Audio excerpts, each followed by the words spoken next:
Get a phone call and it's from an unknown number. It just says unknown, and it's my daughter's voice, and Bree says, "Mom," and she's crying and sobbing, and she goes, "Mom, I messed up." A mother's worst nightmare unfolding in real time. 911, do you need police, fire, or medical? Police. I want to talk to my daughter. What address do we have to go to? The panicked voice on the call from the unknown number sounding exactly like Jennifer DeStefano's oldest daughter, Brianna, begging to be saved from kidnappers. I hear her say, "Mom, these bad men have me. Help me, help me, help me." And even just saying it just gives me chills. The callers, not kidnappers at all, but professional scammers. Did you have any doubts at that time that it was in fact your daughter on the other end of that line? I had no doubts. Brianna, in reality, was safe and sound. Scammers allegedly using artificial intelligence as a virtual disguise, mimicking Brianna's voice to try to extract money out of her panicked family. Just one in an alarming trend. One of the largest cybersecurity firms in the country says they've seen a substantial increase in AI-based scams and attacks from just the last year. Phone and cyber scams took approximately $10 billion out of the pockets of Americans in 2022. But this new spin on that old scam, threatening to cost far more than money, our collective sense of trust and connectedness on the line. When Jennifer got that disturbing call from an unknown number on January 20th, her 15-year-old daughter Brianna had been away on a ski trip. This man gets on and he says, "Listen here, I have your daughter, and you call anybody, you call the police.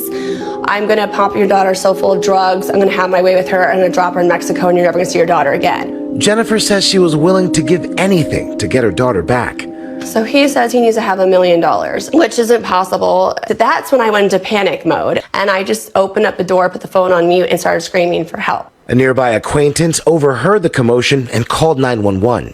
A mother just came in. She received a phone call from someone who has her daughter. She's her daughter, like a kidnapper, on the phone saying he wants $1 million. Okay, so that is a very popular scam. Are they asking her to go get gift cards and things like that? She was incredibly calm, and then she started to kind of ask some more questions that I thought at the time were ridiculous questions. What was she asking you? Things like, well, has she spoken to her daughter? Well, does anyone know that that this person has her daughter? Have you tried to contact her daughter? Can I talk to her? Well, she's on the phone with him currently. I don't know the answer to any of those questions. We're panicked. Can you send the police? Jennifer was finally able to get through to her husband, also on the ski trip. What were you thinking when your dad came rushing into you? That is so weird. Like, I thought I was in trouble at first. I was like, I swear I didn't do anything. And I kept just saying, are you sure you're safe? In my head, I was having such a hard time believing that she's there, but here. But questions remain unanswered. Who or what was actually on the other end of the line? And perhaps more importantly, how they were able to impersonate Brianna well enough to fool her own mother. We combed everything that's out there. She's not a big social media person. She's done a couple of interviews, but nothing where she's crying and sobbing. That's what baffles us. That's what concerned her the most. Where did they get my crying? Where did they get my sobs? Experts warn even a few seconds of social media content can give scammers all they need. It's literally the fastest evolving technology that us humans have ever encountered. My colleague Whit Johnson paid a visit to Pete Nicoletti of Checkpoint Technologies, one of the largest cybersecurity firms, to better understand how AI is changing the game for scammers. So the scammers now have these AI tools to make the same old scam now faster, easier, cheaper. More plausible. And more plausible. Yep, that's the problem. We wanted to hear what the team at Checkpoint can do using AI with just a 10-minute sample of Whit's voice. Take a listen. This is not a real call. I just went out to lunch with the crew and my company credit card is not working. Sending you a link to pay back the guy that covered me. This would come in as a voice message, and the criminals can easily impersonate your phone number, so it says Whit Cell. Now, what if scammers tried to convince Whit's family members that he'd been kidnapped? To be clear, this is a voice fake example. Listen. My love, it is me, Whit. Please listen carefully. I have been abducted and am being held in a basement, tied up in the dark. Please follow their instructions. Do not notify the authorities. You look scared, Whit. Well, I mean, I am. That's very believable. These scammers now can have a conversation with you in real time. There's tools where you can actually type it in and use your voice. Again, the audio you're about to hear is not real. Please send the money. This is for real. They are asking me to say the date of life. It's June 14th. Please send the money now. The AI can actually adjust the inflection in my voice. Absolutely. We don't have any recordings of you under stress, but I can change your voice to where you're now stressed. Nicoletti says all family members should adopt a safe word that can be used when talking with a loved one who's supposedly been kidnapped. Rich Frankel, a former FBI special agent, says this kind of cybercrime is hard to stop. He recommends recording any type of suspicious call, then trying to reach loved ones directly. I would call law enforcement right away, because if it is a real kidnapping, you want law enforcement involved. And if it's a scam, you want to know about it right away. Jennifer still doesn't have all the answers about how this happened to her family, but she's trying her best to protect others. Testifying before the U.S. Senate Judiciary Subcommittee hearing on AI and human rights this past June. It's every parent's worst nightmare to hear your child pleading with fear and pain, knowing that they are being harmed and that you're helpless. Is this a future we are creating by enabling the abuses of artificial intelligence without consequence and without regulation? As for Jennifer's daughter, Brianna, she says the scam made her feel violated and now finds that she can't help but question her security online and off. As far as social media goes in the future, I obviously will not be posting any videos of my voice. What's your message to people your age after going through this ordeal? Some people, especially my age, they may hear about this story and they may be like, well, that's just one person. Like, is it really going to happen to me? I'm just that one person in a million, but you know what? You could be too. And it could be real to you too. So I would take those measures. I would do your part in protecting yourself. If there's a loss of innocence, you need them to stay safe and be present and observe their surroundings and have street smarts. But to have fear and just a daily basic living, that's really sad. With the rise of AI and the digital revolution, many people are worried about new dangers. But it's important to remember that some of the most serious threats are not new at all. In this next video, we will dive back into the shocking kidnapping story of a 15-year-old girl in Arizona, analyzing how this crime unfolded, what it reveals about vulnerabilities in our society, and most importantly, what we can do to protect ourselves and our families. Please watch. And if you don't have the money, both you and your daughter are dead. That's pretty frightening. A Scottsdale mom warning others about her close encounter with scammers who used artificial intelligence to clone her daughter's voice. They made her believe that they kidnapped her 15-year-old and demanded ransom. So on your side, Susan Campbell is showing us how it doesn't take much to pull off this scam. This is scary stuff. This technology is improving so quickly, and you really only need seconds of a voice sample to get pretty close to someone's real voice. The phone number was unfamiliar. Jennifer DeStefano almost let it go to voicemail.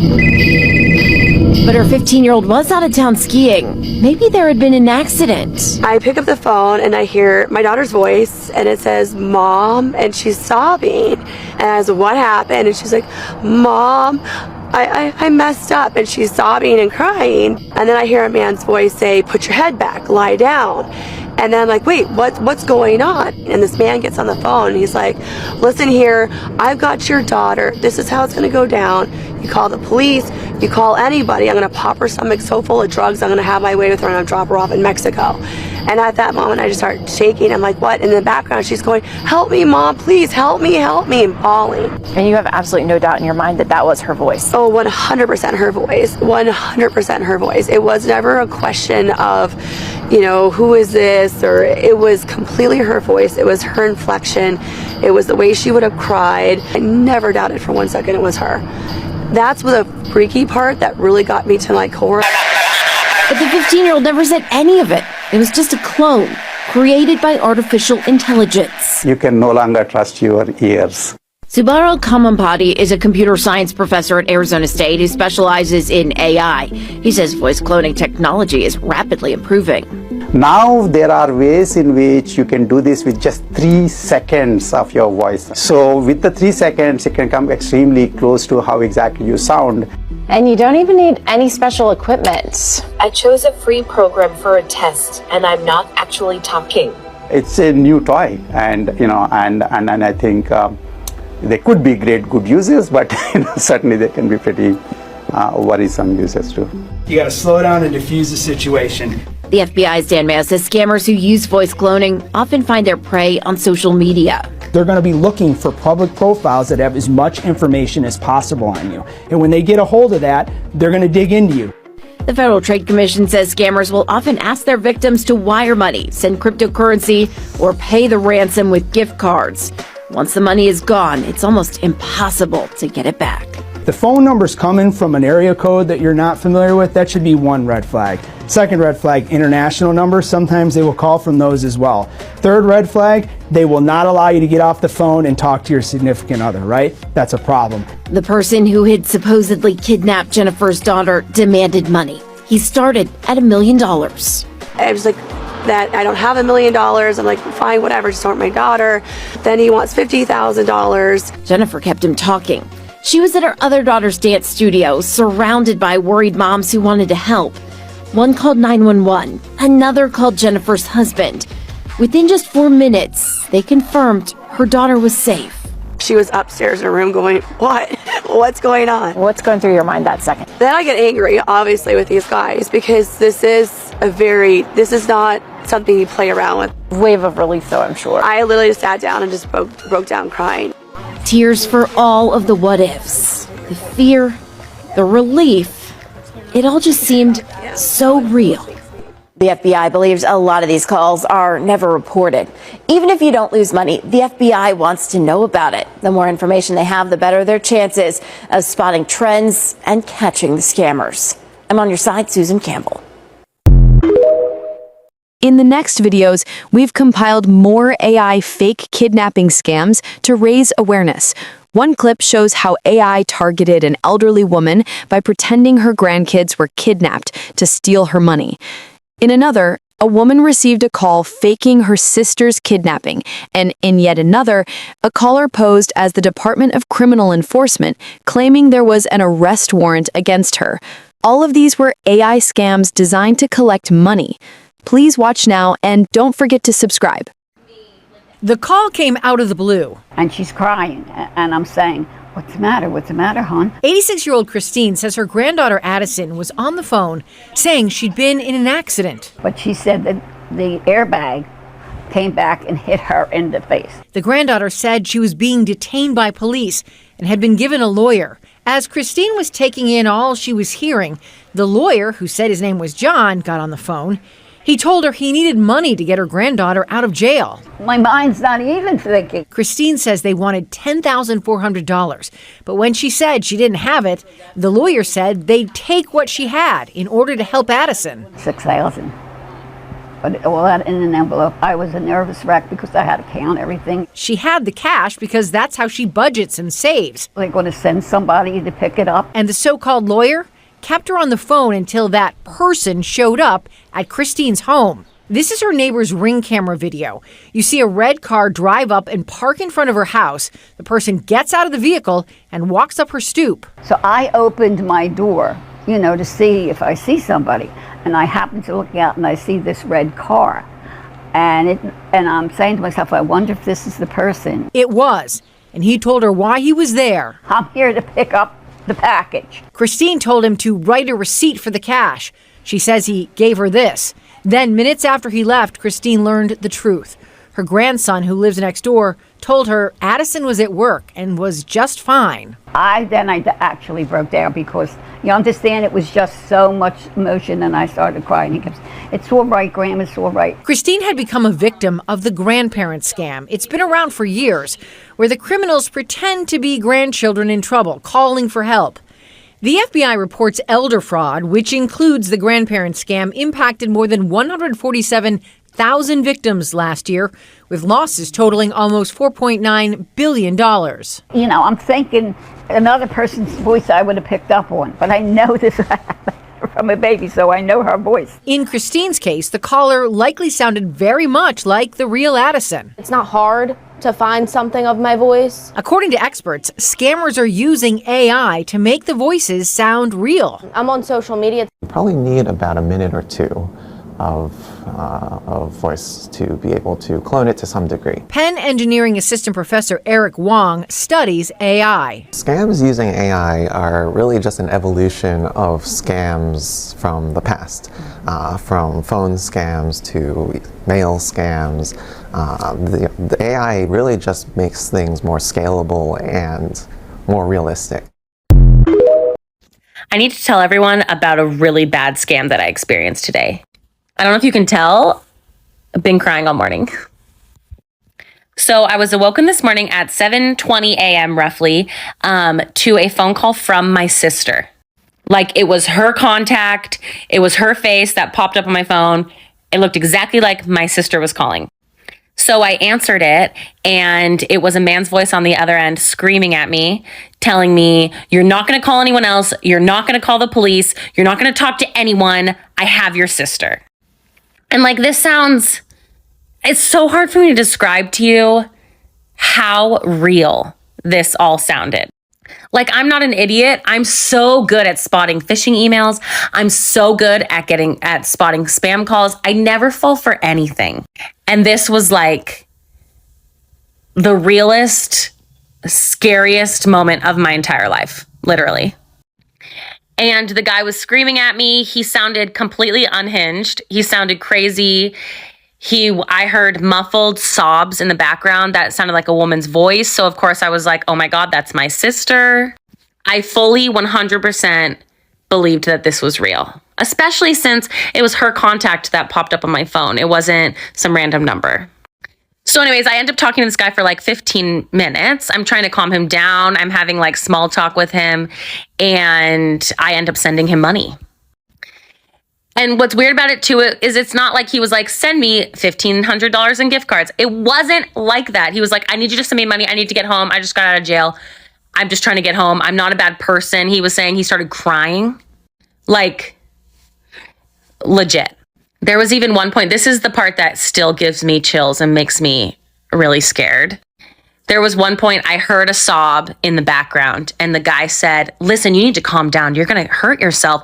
I'm going to get money from your sister, and then everything's going to be fine. I'm going to let you go. Like,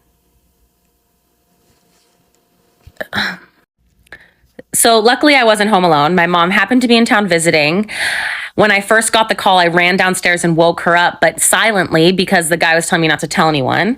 And so she called the police. And then I took the call outside on my front porch because I didn't want the guy to hear any background noise. I was terrified that he was going to kill my sister. So my mom called the police. Then she called my sister's actual number, and my little sister picked up.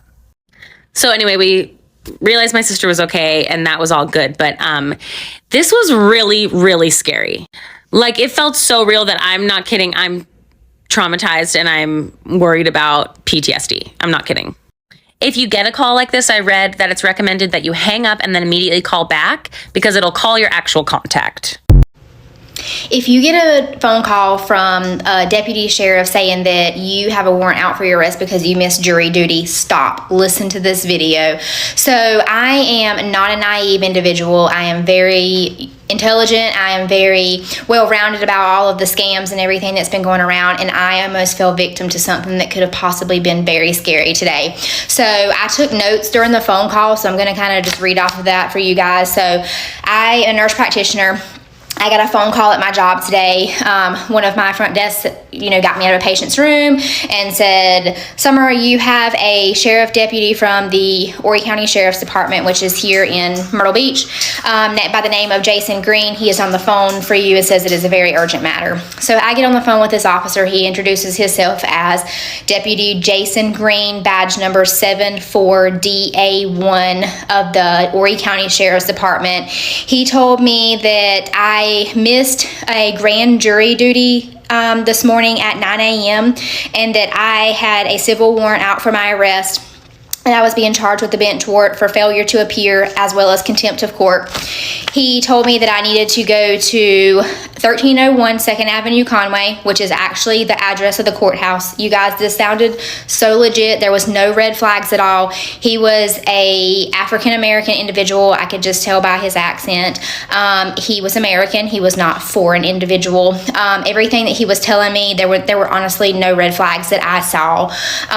So he told me that I needed to fill out a DNR packet with Miss Boatwright, who is at the courthouse. Gave me the name and everything, the number, the address of our local courthouse. So none of this was red flags. Told me that I had to do this immediately.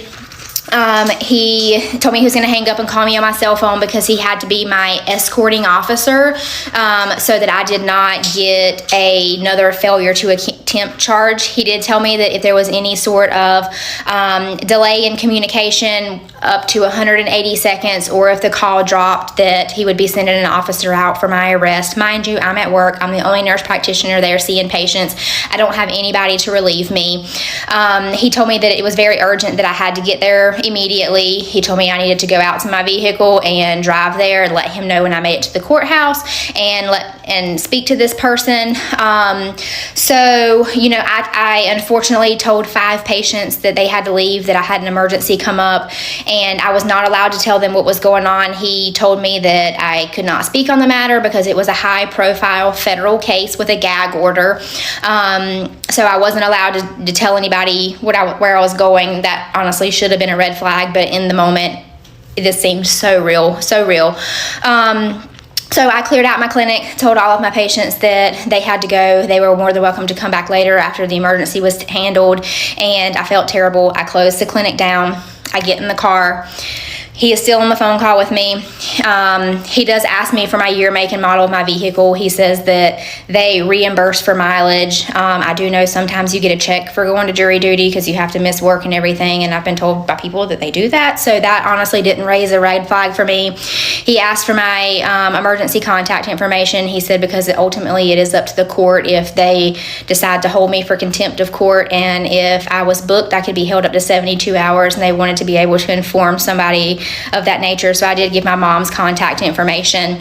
I got in the car, and he told me that it was going to be $1,400, and that he was going to give me a location of a Department of Treasurer that I needed to go prior to going to the courthouse, so that they could freeze my 2 class free misdemeanors. I'm not even sure if I'm saying that correct. I was literally writing chicken scratch when he was talking to me.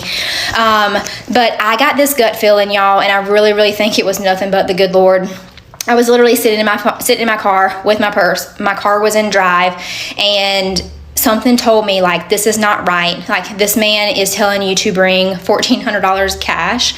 He's now changed the location from me going straight to the courthouse and now going to the Department of Treasurer, and he was going to give me the address, and to not tell anybody where I was going. That was very, very scary to me. Y'all, I don't know what would have happened if I would have not got out of my vehicle. I got out of my vehicle, ran into the clinic. He told me that I could not have any 3-way calls. I could not have any communication based off of this nature, that the call was being recorded. I did mute the phone call. I called my dad, who is a previous police officer, asked him about it. He said, that's a scam. We don't do things like that. I did hurry up and call the sheriff's department, asked them as well, just for clarification, because obviously I didn't want to go to jail. They also confirmed it was a scam. So I did unmute my phone, and I said, sir, I just got off the phone with the sheriff's department, and he hung up on me. You guys, I was on the phone with him for 44 minutes.